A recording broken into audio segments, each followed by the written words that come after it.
Okay, चलो अभी PERT का एक और समझना है।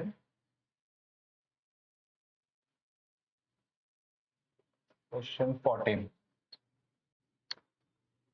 ये भी अच्छा सम है, इंटरेस्टिंग है। A civil engineering firm is to bid for the construction of dam. The activities and time estimates are given below. Activities दिया हुआ है। अब जो डमी है उसका कोई स्पेशल इंपॉर्टेंस नहीं है। अगर वो ABCD वाला रहेगा ना तो मेरे को केयरफुल रहना पड़ता है।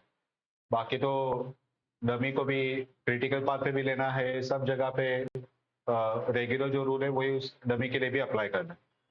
अब 3 टाइम दिया है, ऑप्टिमिस्टिक, मोस्ट लाइकली, पेसिमिस्टिक, यानी कि इससे समझ में आ जाता है कि ये पर्ट का सम, ठीक है। तो अपने को एवरेज टाइम निकालना पड़ेगा, वेरिएंस निकालना पड़ेगा और बाद में क्रिटिकल पाथ वगैरह फाइंड करके आगे का आंसर फाइंड करें। The policy of the firm with respect to submitting the bid is to bid the minimum amount that will provide 95% probability of best breaking even. तो बोल रहा है कि हम लोग को ब्रेक इवन पे बिड सबमिट करना है, ठीक है। अब ब्रेक इवन पे बिड सबमिट करना है यानी कि नो कॉस्ट नो प्रॉफिट के बेसिस पे अपन अपना कोटेशन देंगे।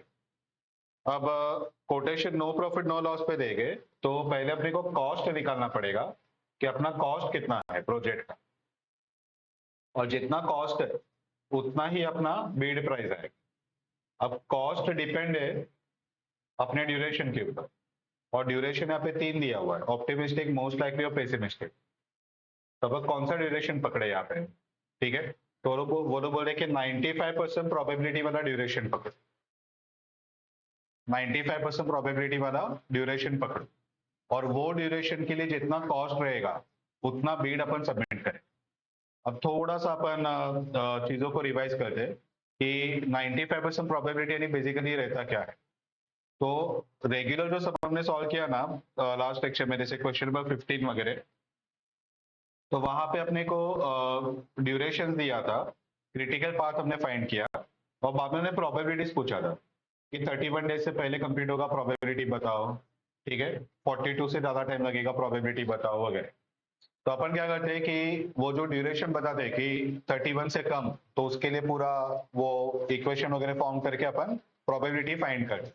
वो प्रोबेबिलिटी आता है लेटेस्ट से 80%, 85% वगैरह। तो यहाँ पे उल्टा है, यहाँ पे उन्होंने प्रोबेबिलिटी दिया है, ठीक है। 95% प्रोबेबिलिटी यानी कि लास्ट आंसर अपने को दिया, और अपने को रिवर्स वर्क करके 95% कौन से ड्यूरेशन का आंसर है वो अपने को निकालना, ठीक है। तो पूरा रिवर्स वर्क है यहाँ पे, तो वो अपने को यहाँ पे फॉलो करना। तो 95% प्रोबेबिलिटी ड्यूरेशन अपने को फाइंड करना पड़ेगा, और उसके लिए कॉस्ट निकालेंगे। जितना कॉस्ट है ब्रेक इवन पे उतना ही अपना सेल्स आना चाहिए, ठीक है। और कॉस्ट कितना है तो बता रहे, fix cost for the project are 8 lakhs and variable cost are 9,000 every day spent working on the project. Fix cost flat 8 lakh irrespective of duration, कितना भी रहने दो वो 8 लाख ही रहेगा, और वेरिएबल कॉस्ट है 9,000 पर डे। तो ऑब्वियसली जैसे जैसे ड्यूरेशन चेंज होगा वैसे ये वेरिएबल कॉस्ट चेंज होगा। इसके लिए उन्होंने बोला है कि 95% प्रोबेबिलिटी वाला ड्यूरेशन निकालो, वो ड्यूरेशन के लिए वेरिएबल कॉस्ट और फिक्स कॉस्ट का ऐड करो, वो आएगा टोटल कॉस्ट, और जितना टोटल कॉस्ट है उतना ही अपना कोटेशन आएगा। The duration is in days and cost are in terms of rupees. What should the firm bid under this policy? You may perform the calculation on duration etc. up to 2 decimal places. यानी कि answers point में आएगा और वो 2 digit तक रखना है।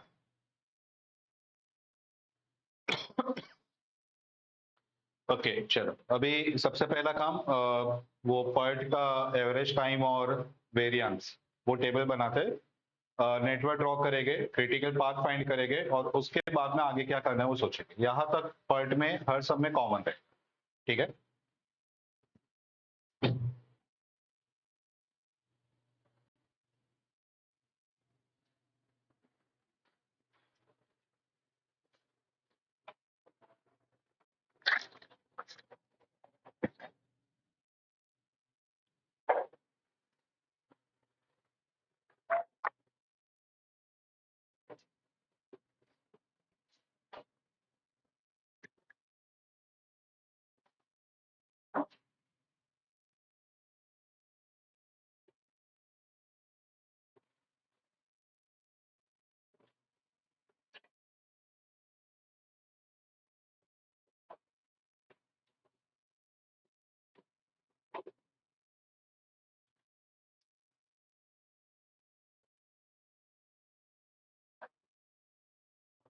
T का फॉर्मूला क्या था? A plus 4m plus B by 6, और वेरिएंस का क्या था? B minus A upon 6 whole square. ठीक है, ये ए, ये एम, ये बी।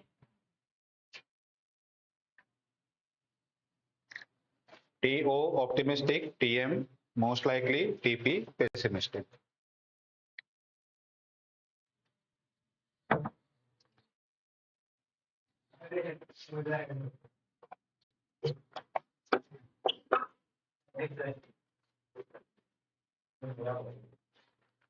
ओके चलो, अभी एक्टिविटीज 1 to 2, 2 to 3,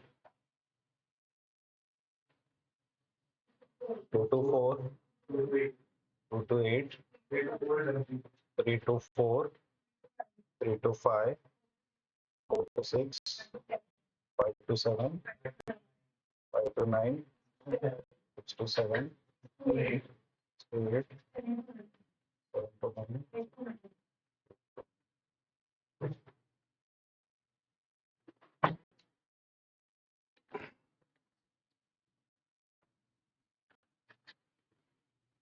ओके चल, अभी ऑप्टिमिस्टिक टाइम बताओ पूरा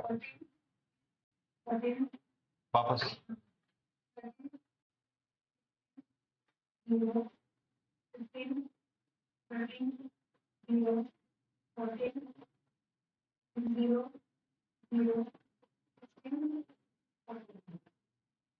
next.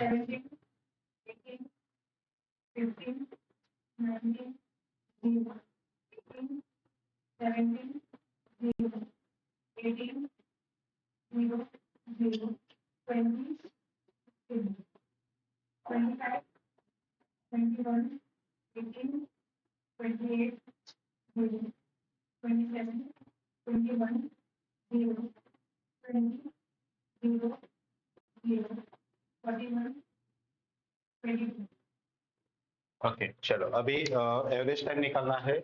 a plus 4n plus B divide by 6, तो पहले 4 into 17 plus 14 plus 25 by 6।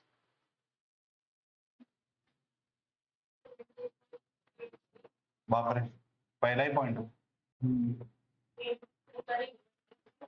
Okay 8 3 recurring. ठीक है,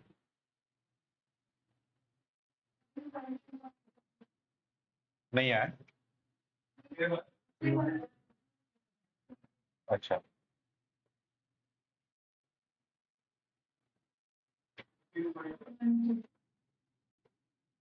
सब लोग अलग अलग फाइंड करो, ये कोई फाइंड मत करना, वरना मिहिर सबसे पहले वही लेगा। बराबर पहचाना तुझे। हाँ, कौन सा? ये 20। नेक्स्ट।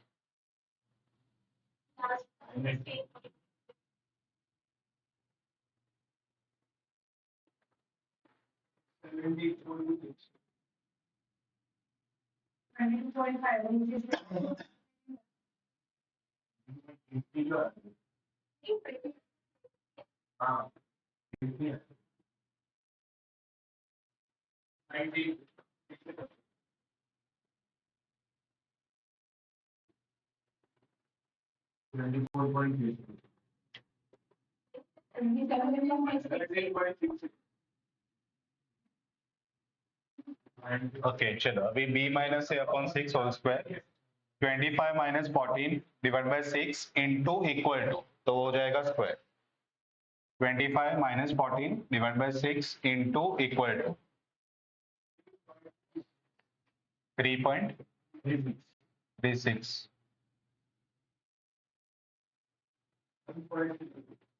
1.36,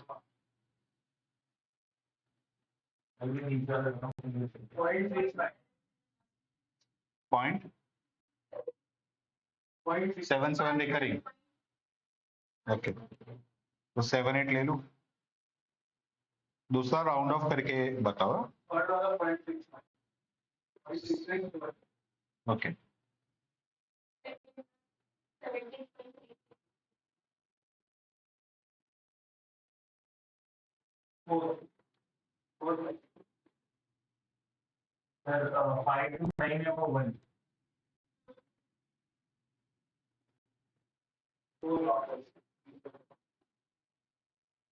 और ये 1.78। ओके चलो, तो ये अपना बेसिक टेबल बन गया। हर सब में ये दो चीज अपने को फाइंड करना है। अभी नेटवर्क ड्रॉ करते हैं। एक रफ डायग्राम बना लेते हैं। 1 to 2, 2 to 3, 2 to 4, 2 to 8, बाप रे, 3 to 4, 3 to 5, 4 to 6, 5 to 7, 5 to 9, 6 to 7। ये यहाँ पे गड़बड़ हो रहा है, 7 नीचे लेना पड़ेगा। 7 9, 6 to 7, 6 to 8 और 7 to 9, 8 to 9, 8 to 9। ये अभी गड़बड़ है। 8 to 9, 9 यहाँ पे लेके आगे लेके ये करना है।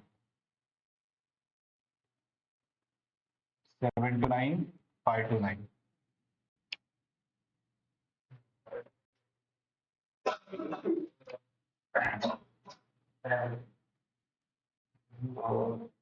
1 to 2, 1 to 3, 1 to 4, 1 to 8,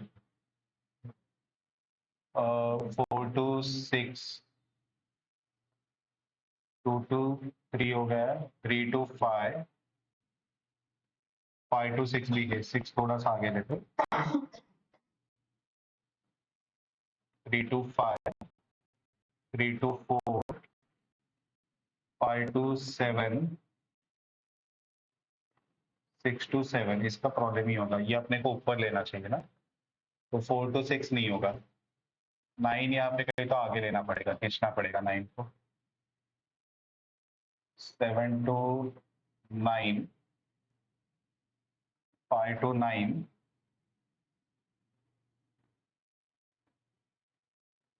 8 to 9, 6 to 8 थोड़ा अजीब हो रहा है, 8 थोड़ा खींचना पड़ेगा।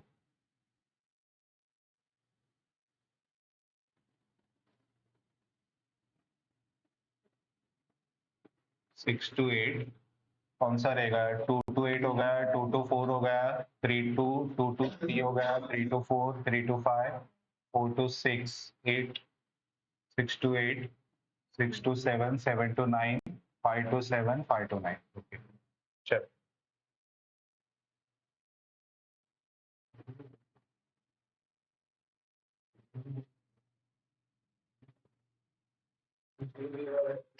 ओके चलो, अभी ड्यूरेशन ये वाला जो एवरेज वाला है वो अपन लिखते जाते।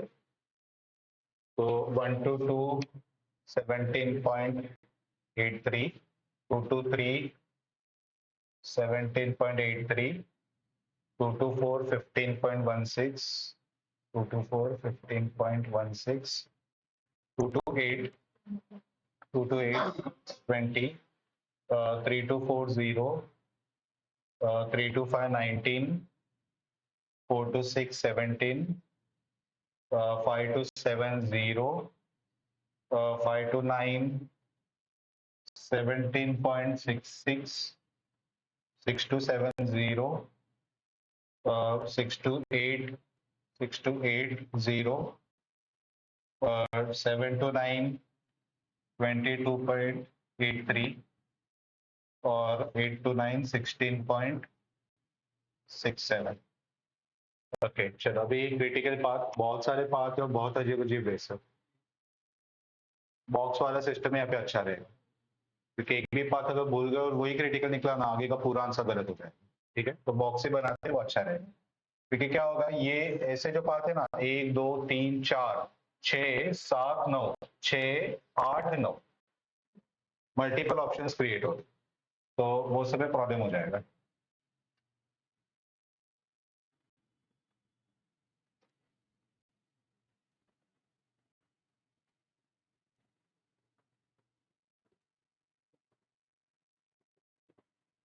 ओके पहला 0, बॉक्स भी बड़ा बनाना पड़ेगा। 17.83, 17.83 plus 17.83, 34, 35.16, 35.66. ओके, 35.66 प्लस 0 और 17 प्लस 15, तो यही हो जाएगा 35.66. 35.66 प्लस 17, 52.66. 52.66 प्लस 0 और 17 प्लस 20, तो ये हो जाएगा 37, तो 52.66. 35 प्लस 19, 54.66 प्लस 0 और 52 प्लस 0, तो 54.66.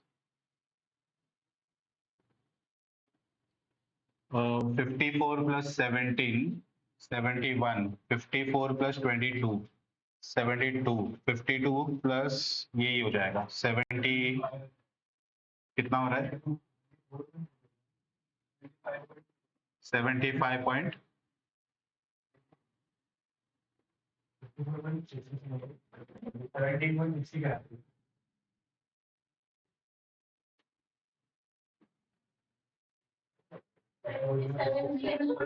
कौन सा? हाँ वही भी बोला, वो हाईएस्ट आएगा ना, 77.49. ठीक है, तो ये अपना क्रिटिकल पाथ दे देगा. 77.49 इसने दिया ना, 54 दिया इसने, ये 54 दिया इसने, 35 दिया 17 में, और ये यहाँ. तो क्रिटिकल पाथ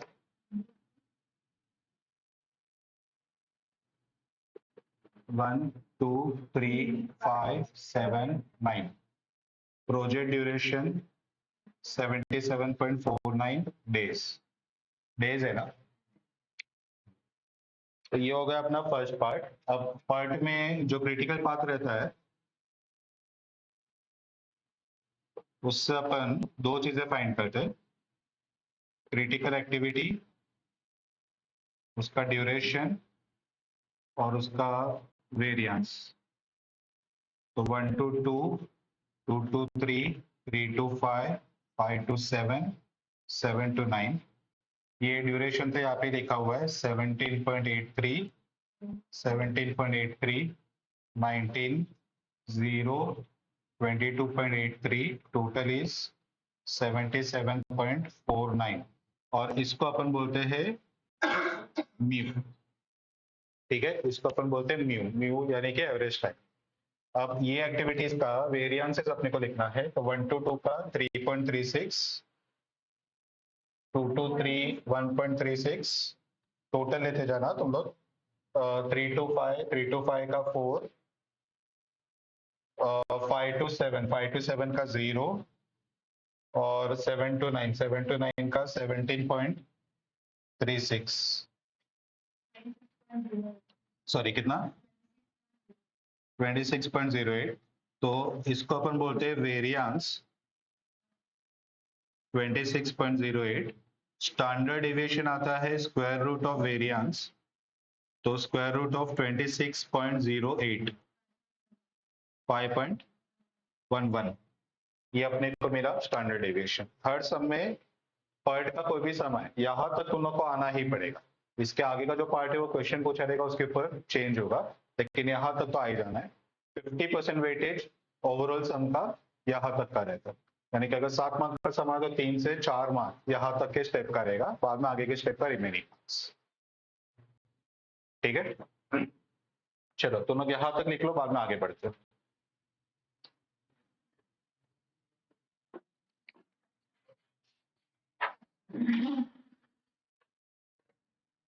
मेन क्वेश्चन पे आने से पहले मैं एक एडिशनल क्वेश्चन लेता हूँ, बाद में मेन क्वेश्चन पे आते हैं. यहाँ पे अपना जो ड्यूरेशन आया हुआ है 77. ठीक है, तो कोई भी क्वेश्चन ले लेते हैं कि सपोज प्रोबेबिलिटी फाइंड करो कि 70 डेज से पहले ये कंप्लीट हो, ठीक है। तो उसका आंसर निकालते हैं, बाद में मेन क्वेश्चन पे आते हैं, ताकि वो तो लोगों को कोरिलेट कर पाओ कि जो हम लोग अभी स्टेप अप्लाई कर रहे हैं वो कैसे आ रहा है, ठीक है। तो ये सम का पार्ट नहीं है। रिवीजन के टाइम पे डर मत जाना कि ये तो बोला ही नहीं था तो ये सर ने क्या किया, ठीक है। तो आप लिखना आंसर में कि ये एक्स्ट्रा पार्ट है, सब में नहीं है, ठीक है।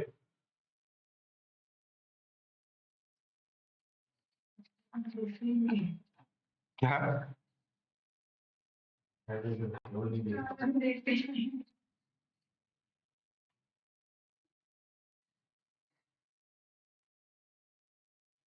इसका भी वैसे अभी जरूरत नहीं है।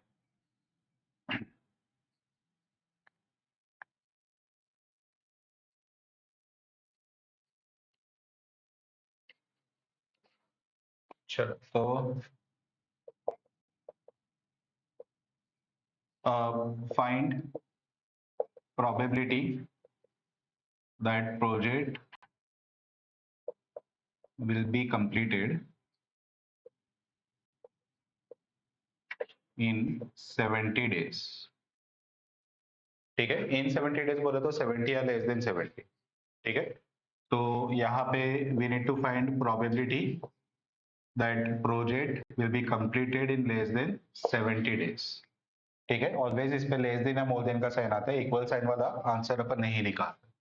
तो लेस देन 70 उस पे ये कंप्लीट होना चाहिए।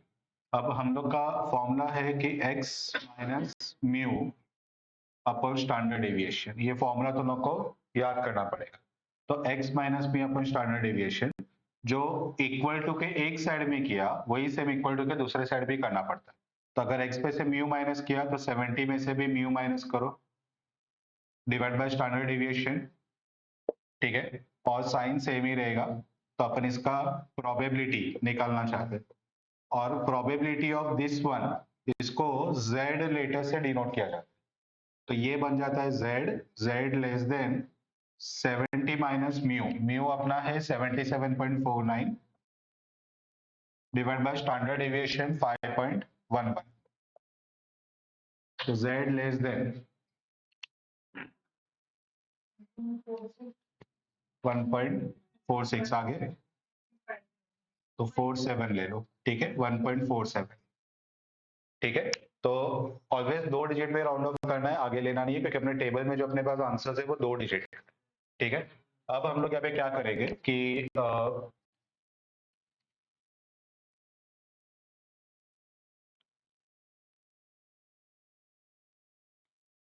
ये नॉर्मल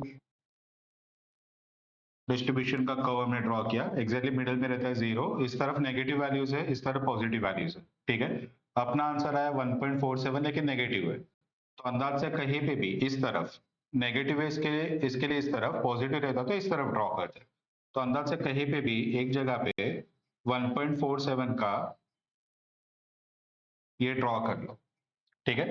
अब तुम लोग को ये लाइन के इस तरफ कलर करना है टिल एंड, या तो ये लाइन के इस तरफ कलर करना है अगेन टिल एंड, कभी भी बीच तक कलर नहीं करने का, एंड तक करने का, या तो इस तरफ या तो लाइन के इस तरफ टिल ये एंड, ठीक है। अब ये कलर कहाँ तक करना है वो तुम लोग को ये साइन बताएगा, लेस देन साइन यानी कि उसको ऐसे इमेजिन करने का, वो एरो बोल रहा है कि इस तरफ जा, ठीक है। तो अपने को यहाँ पे कलर करना है,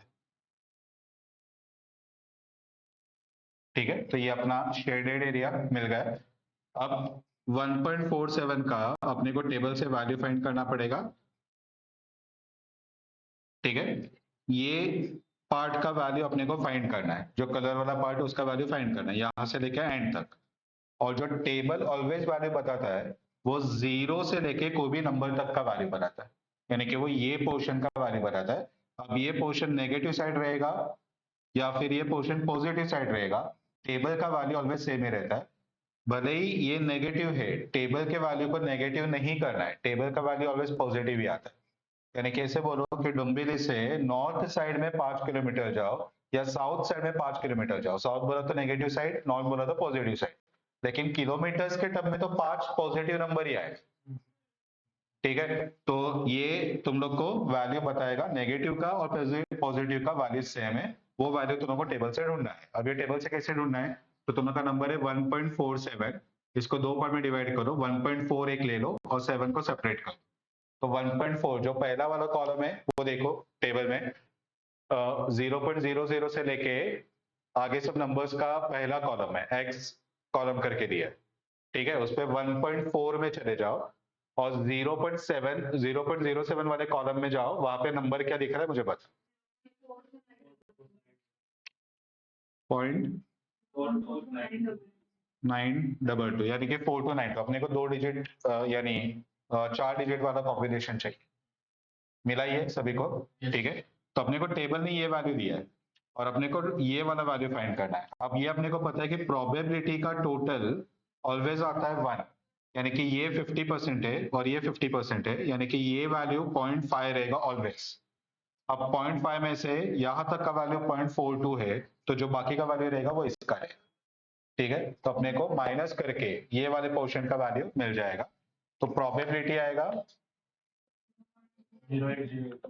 0.5 माइनस 0.4292 0.0708, यानी कि इसको इंटू 100 करके 7.08%, ठीक है। तो अगर तुम लोग को तुम्हारा क्लाइंट आके पूछता है कि बताओ क्या चांसेस है कि 70 में तुम लोग काम खत्म करके दो, तो उन्होंने बोलेगे 7% ही चांस है, उससे ज्यादा चांस नहीं है, ज्यादा होप मत करो। आया समझ में, ठीक है। तो ये हो गया अगर तुम लोग को ड्यूरेशन दे दिया है, तो अब एक मैंने लेस देन वाला लिया, अब एक मोर देन वाला ले लेते हैं, बाद में अपने मेन पार्ट पे आ जाते हैं। हाँ 77 से ज्यादा, या फिर वो उससे कम वाले में भी पॉजिटिव नहीं, उस पे कम वाले में पॉजिटिव नहीं आएगा।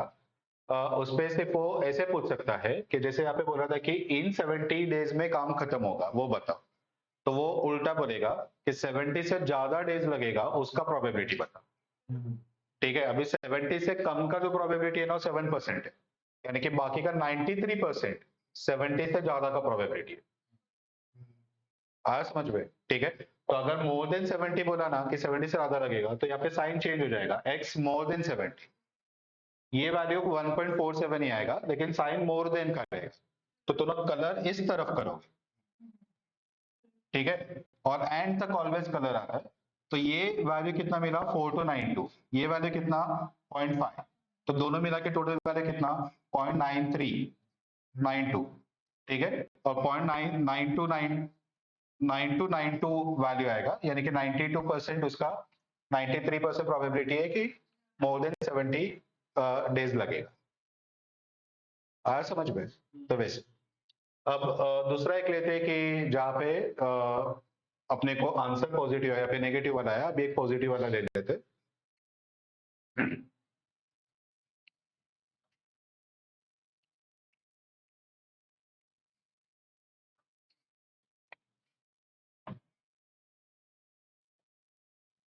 Find the probability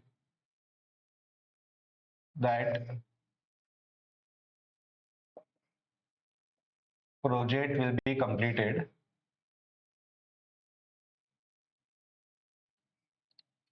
in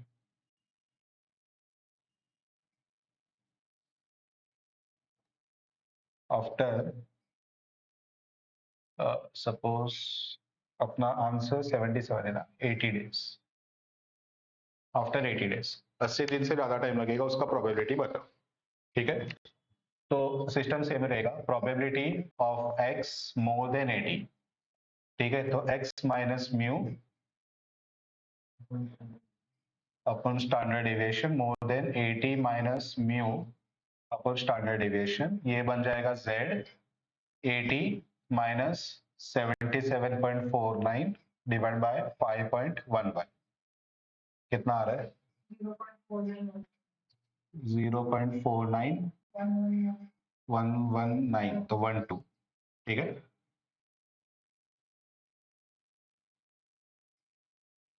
यहाँ पे है 0, अब ये पॉजिटिव है, तो अपन इस तरफ लाइन ड्रॉ करेंगे 0.4912, ठीक है, अब कलर कहाँ पे करना है, तो ये साइन देखने का मोर देन साइन है, यानी कि ये ऐसे इंडिकेट कर रहा है कि इस तरफ जाए। ठीक है, तो कलर यहाँ पे करना है। ठीक है, अब दोनों को टेबल ये वैल्यू बताएगा, यहां से लेके यहां तक का वैल्यू। तो इसको टेबल में कैसे ढूंढोगे, 0.4 का 0.09 वाले कॉलम में देखो। ठीक है, 2 डिजिट में ही खत्म करो इसको। 0.4 का 0.09 वाले कॉलम में देखो।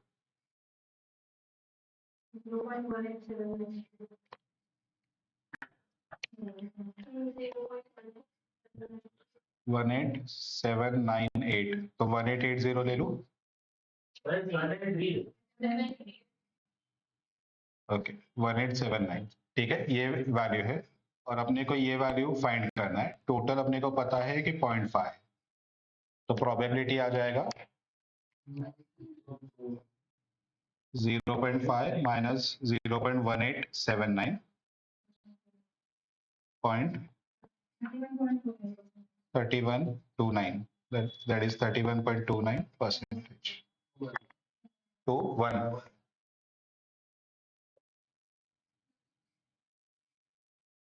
आया समझ में? एक और थोड़ा सा अनयूजुअल लेते हैं। वैसे वो एग्जाम में आज तक कभी आया नहीं है, लेकिन ऐसे ये चैप्टर में वो भी एक पॉसिबिलिटी है। Find probability that project will be completed between 72 to 79 days। 72 से 79 डेज के बीच में प्रोजेक्ट कंप्लीट होगा, उसका प्रोबेबिलिटी बताओ। ठीक है, तो probability that x will be more than 72 and less than 79। उल्टा लिखा ना मैंने।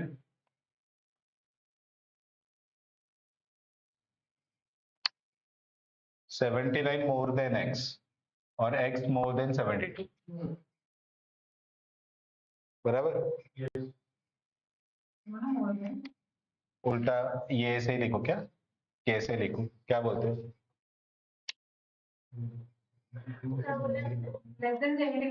ये ऐसा साइन मीन्स लेस देन का साइन रखो, ये मोर देन का साइन रखो। ये बराबर लग रहा है 72 एक्स मोर देन 72। यहाँ पे 78 से कम चाहिए, तो वो वाला नीचे वाला साइन कर दो।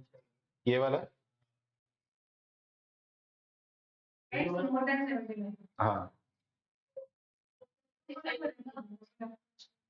रेफरेंस लिमिट है ना, लेकिन अपर लिमिट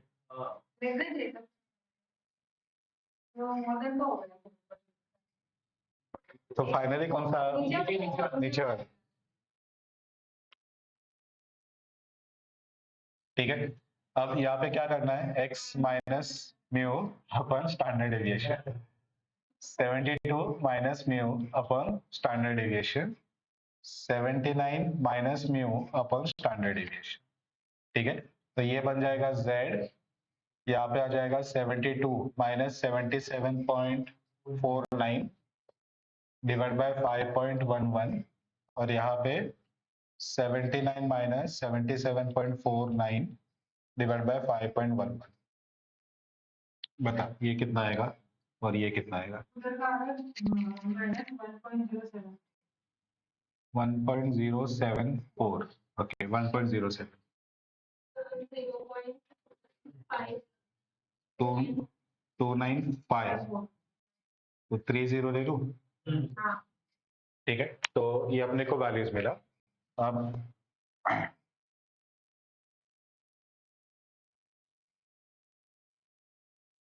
ये 0 अपना 0.3 इस तरफ जाएगा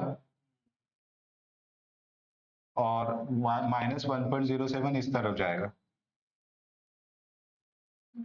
ठीक है, अब कलर क्या करना है, इस पे साइन देखने का ही नहीं, लेस देन साइन है मोर देन साइन है, कलर ये दोनों के बीच में आएगा। ठीक है, तो यहाँ पे अपने को कलर करना है।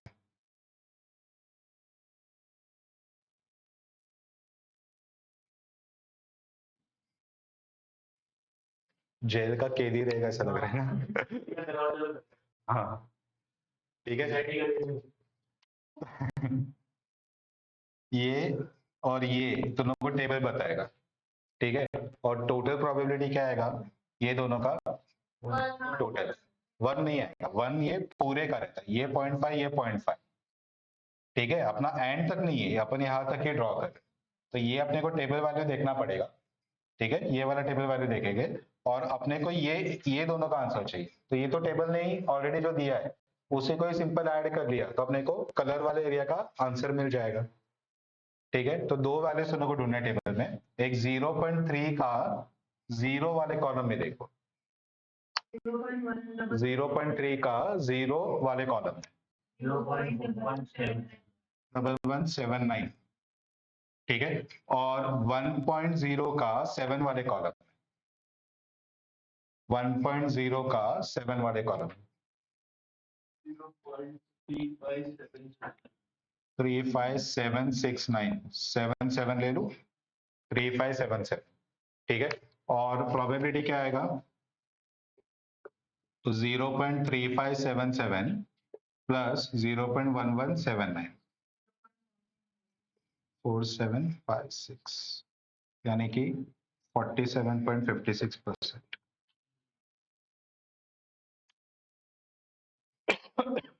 हाँ समझ में। तो इस पे ये जो रूल है अपना कि एरो देख के कलर करो, वो नहीं, दोनों के बीच पे ही डायरेक्ट कलर मारने का, एरो चाहे जो भी बताए। आया समझ में। तो ये अपना एक्स्ट्रा पार्ट हो गया। अभी अपन मेन पार्ट पे आएंगे। अभी हर एक में हमने क्या फाइंड किया कि यहाँ पे 7% है, यहाँ पे 31% है, यहाँ पे 47% है। तो ये सब अपने को क्या बोल रहा है कि एक ऐसा ड्यूरेशन ढूंढो कि जो 95% का आंसर देगा। 95% बोला तो जैसे अपन यहाँ पे लिखते हैं 0.4756 आया तो मैंने 47.56% लिखा, तो ये दोनों को 95 चाहिए, यानी कि ये 0.95 आएगा। तो 0.95 से अपने को रिवर्स जाके ड्यूरेशन ढूंढना है। तो कितने ड्यूरेशन का 0.95 आएगा वो अपन ढूंढेंगे, और वो ड्यूरेशन के लिए हम लोग कॉस्ट निकाल के बीड वो फाइंड करें, ठीक है। आया समझ में।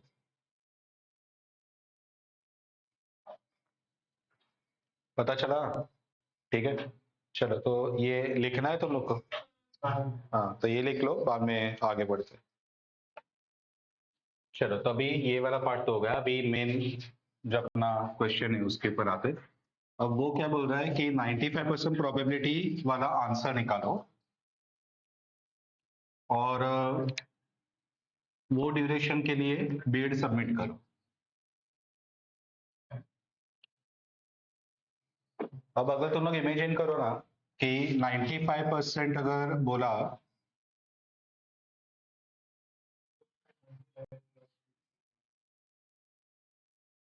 तो ये तो 0.5 है दोनों साइड, ठीक है।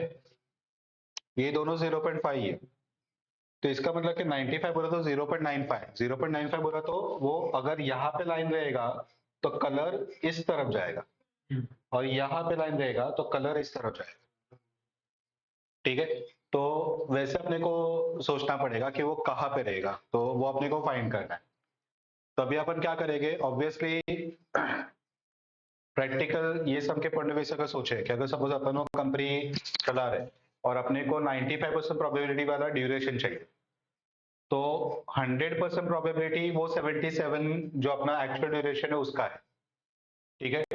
तो उससे 95% बोला तो उसका मतलब कि ड्यूरेशन अपन उससे ज्यादा लेंगे, उससे कम वाला नहीं लेंगे, क्योंकि एवरेज टाइम अपना यूज करके अपने को आंसर आ रहा है 77 का। तो अपन उस पे एवरेज टाइम में क्या बोलते हैं कि 3 टाइम है, ऑप्टिमिस्टिक, मोस्ट लाइकली और पेसिमिस्टिक, उसका एवरेज आ रहा है 77, ठीक है। तो अपन ऑप्टिमिस्टिक की तरफ नहीं जाएंगे, अपन पेसिमिस्टिक की तरफ जाएंगे।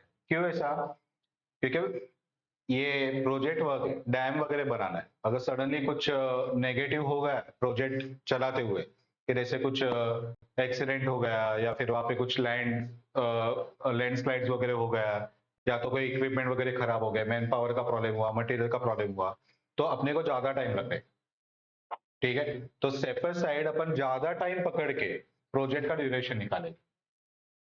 ठीक है, तो ज्यादा टाइम पकड़ के प्रोजेक्ट का ड्यूरेशन निकालेंगे इन द सेंस कि अपन बोलेंगे कि जो ड्यूरेशन है वो फॉर एग्जांपल 90 डेज से कम आएगा, उसका आंसर निकाल।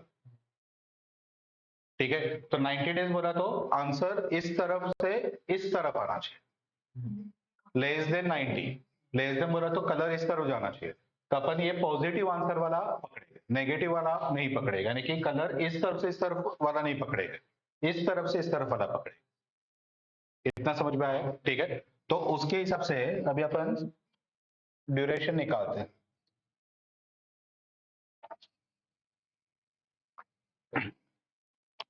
तो probability equal to 95% equal to 0.95। ठीक है, अब टेबल में 0.95 का वैल्यू रहता नहीं है, टेबल में जो मैक्सिमम वैल्यू है जो लास्ट में है, एंड में, टेबल के एंड में, वो देखो 0.5 है, जो लास्ट वैल्यू है टेबल का लास्ट बॉक्स, एकदम एंड वाला बॉक्स, वो 0.5 रहेगा, सबसे एंड वाला बॉक्स। एकदम एंड में चले जाओ, उस कोने में, एंड में, लास्ट वाला वैल्यू 0.5 है। ठीक है, तो उससे बड़ा नंबर है ही नहीं। ठीक है, तो इसका मतलब कि 0.95 टेबल में ढूंढने को गए तो अपने को नहीं मिलेगा, तो अपने को 0.95 माइनस 0.5 यानी कि 0.45, ठीक है, ये वैल्यू चाहिए। अब तो लोग वहां पे जो टेबल में वैल्यूज दिया है ना, वो 0.45 के आसपास का कहाँ पे आ रहा है, कौन से बॉक्स में आ रहा है, वो तो लोग को ढूंढना है।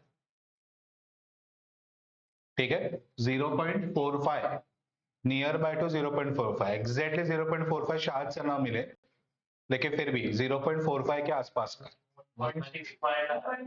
1.65। ठीक है, table value of 1.65 equal to कितना है, 0.45050। ठीक है, और 453, ठीक है, 0.4505, ठीक है, ये पकड़। और इससे एक नंबर पीछे आगे देखो जरा,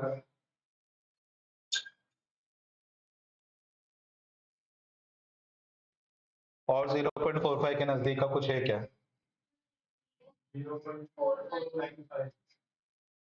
0.4495। यहाँ पे 5 ज्यादा है, यहाँ पे 5 कम है। ठीक है, ये किसका है, 1.64 का, सो टेबल वाले 1.64 इज 0.4495। ठीक है, तो अपन ये दोनों का एवरेज भी ले सकते हैं, सो एवरेज वैल्यू ऑफ 1.645 कर सकते हैं। ठीक है, 645 बोला तो 65 भी हो जाएगा, 64 भी हो जाएगा। ठीक है, विल बी अराउंड 0.45। ठीक है, ये दोनों का एवरेज 1.65 प्लस 1.64 डिवाइड बाय 2। ठीक है, तो ये या तो ये पकड़ो या तो डायरेक्टली 1.65 लेके खत्म करो। ठीक है, तो 1.645 ये अपना आ रहा है। अब प्रॉब्लम ये है कि ये जो टेबल है ना वो एग्जाम में देते नहीं है, टेबल एग्जाम में देते नहीं है, तो तुम लोग को ये वाला जो वाले है ना वो बाहर करना पड़ेगा कि 95% बोला तो उसमें 1.65 आता है, और एक और सम आता है एग्जाम में जो आता है 90% का, तो 90% बोला ना तो वो 0.4 हो जाएगा। ठीक है, 0.4 हो जाएगा, तो 0.4 वाला देखो कहाँ पे आ रहा है टेबल में।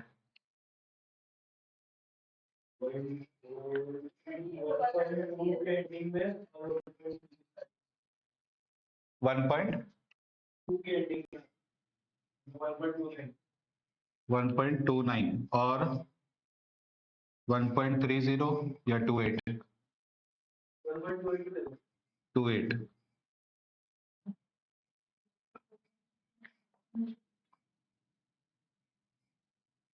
दोनों में गैप सेम है क्या? 1.4 के 1.28 में कितना आ रहा है एग्जैक्टली? 3997 और 29 में 4014 15। तो यहाँ पे 15 ज्यादा है या फिर 3 कम है, यानी कि एक्चुअली देखा तो 1 कम है। ठीक है, तो आई थिंक नियर वाला ये है ना, ये ज्यादा नियर आएगा। ठीक है, तो 1.28 या 1.29 या फिर 1.285 एवरेज दोनों का। ठीक है, तो 1.28, तो ये दो वैल्यूज दोनों को याद करना पड़ेगा। 95% बोला तो 1.65 का 95% आएगा, और 90% के लिए 1.28। ये कहीं तो जो दोनों का फर्स्ट पेज है नोटबुक का, वहां पे लिख के रखो, जब भी बुक ओपन करोगे वो वैल्यू दिखना चाहिए, ऑटोमेटिकली एग्जाम आते आते याद रह जाएगा। ठीक है, तो फॉर 95% प्रोबेबिलिटी 1.645 या 65, and for 90% probability 1.28। ठीक है,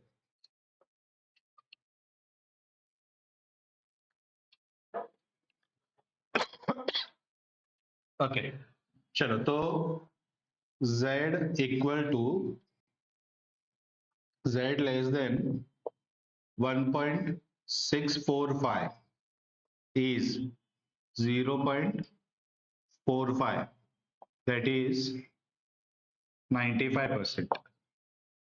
0.45 प्लस 0.5। ठीक है, ये माइंड में सेट करने का। अब z लेस देन 1.645 है। ठीक है, तो z कैसे आता है? तो x minus mu upon standard deviation, और ये वैल्यू अपने को 1.645 से कम चाहिए। ठीक है, x फाइंड करना है, म्यू अपने को पता है 77.49 और ये 5.11 लेस देन 1.645, तो x equal to 1.645 into 5.11 minus, sorry plus होगा ना, प्लस 77.49, ये यहाँ पे जाएगा मल्टीप्लीकेशन में, यहाँ पे जाएगा प्लस।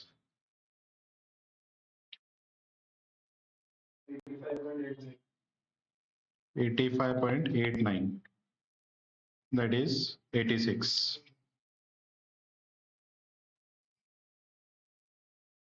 ठीक है, तो 86 डेज से कम का प्रोबेबिलिटी इज 95%। ठीक है, तो अपन 86 डेज का कॉस्ट निकालेंगे और वो कॉस्ट के लिए अपन बिड सबमिट करें। ठीक है, तो उन्हें क्या बोला है, 95% प्रोबेबिलिटी वाला जो ड्यूरेशन है, वो ड्यूरेशन के लिए ब्रेक इवन मिले उतना बिड सबमिट कर।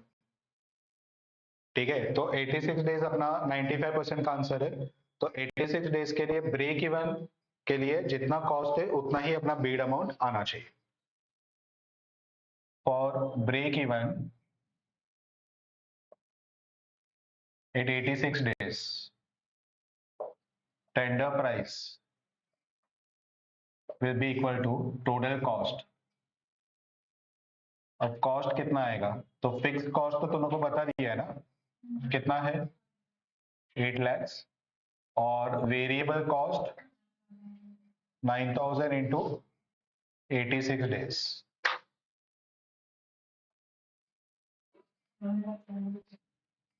7,74,000, 1574। ठीक है, ये total cost equal to bid. समझ पे? अब ऑब्वियसली अपना टारगेट क्या रहेगा कि 86 डेज के लिए अपन कॉस्ट यानी कि बिड सबमिट करें, लेकिन अगर प्रोजेक्ट 86 से पहले होगा तो, क्योंकि एवरेज टाइम अपना 77 ही है, ठीक है, तो वो केस पे क्या होगा, अगर सपोज 86 के जगह पे 82 डेज में काम खत्म हो गया तो फिक्स कॉस्ट में तो कोई चेंज नहीं आएगा, लेकिन वेरिएबल कॉस्ट 82 डेज का इनकर होगा ना, तो ऑटोमेटिकली 4 दिन का 9,000 यानी कि 36,000 रुपए का प्रॉफिट होगा। ठीक है, और वह सिचुएशन के अगर काम नहीं हो रहा है, डिले हो रहा है, तो भी अपन 95% यानी कि 5% रिस्क अपन लेने को तैयार है, 95% प्रोबेबिलिटी वाला आंसर निकाला है। हाँ, अगर उससे भी ज्यादा डिले हुआ तो फिर लॉस होगा, लेकिन अपन ट्राई करेंगे कि 86 पे तो काम खत्म कर ही ले। आया समझ में? ठीक है, तो ये पूरा इसका लॉजिक हो, क्लियर है?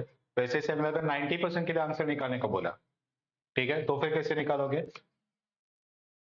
इफ प्रोबेबिलिटी ऑफ 90%, तो वो केस पे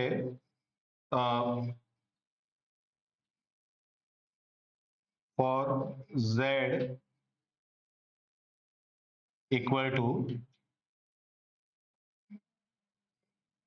1.28 इज 0.4, ठीक है, तो 0.4 क्यों ले रहे? 0.4 प्लस 0.5 इक्वल टू 0.9,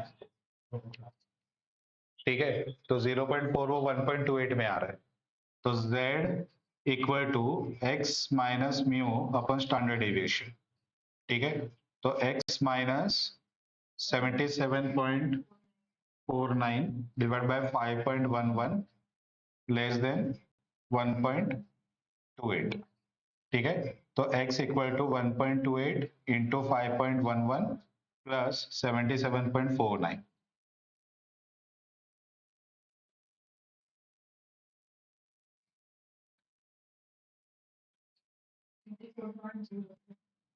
कितना? तो x लेस देन 84 डेज, ठीक है, तो बीड का अमाउंट कितना आएगा? Bid equal to 84 days into 9,000 plus 8 lakh रुपया तो रहेगा ही। कितना? इतना बीड अपन सबमिट करेंगे, ये प्रोबेबिलिटी ऑफ 90% ने सबमिट डाला तो 80 70 कुछ भी डाल सकते हैं, लेकिन उसके लिए टेबल देना पड़ेगा, टेबल देते नहीं है तो लोग दो ही नंबर्स एग्जाम में यूज करते हैं, या तो 90 या तो 95, और 90 और 95 का याद कर लेने का, बाकी सबका अपन याद नहीं कर पाएंगे, क्योंकि 80 का बोले तो कितना आएगा, 85 का बोले तो कितना आएगा, वो अपन फाइंड नहीं कर पाए, मीन्स वो याद नहीं कर पाएंगे, तो ये सिर्फ दो ही एग्जाम में आता है, या तो 90 का तो 95 का, तो 1.28 और 1.65, ये दो नंबर्स को याद कर लेना, ठीक है।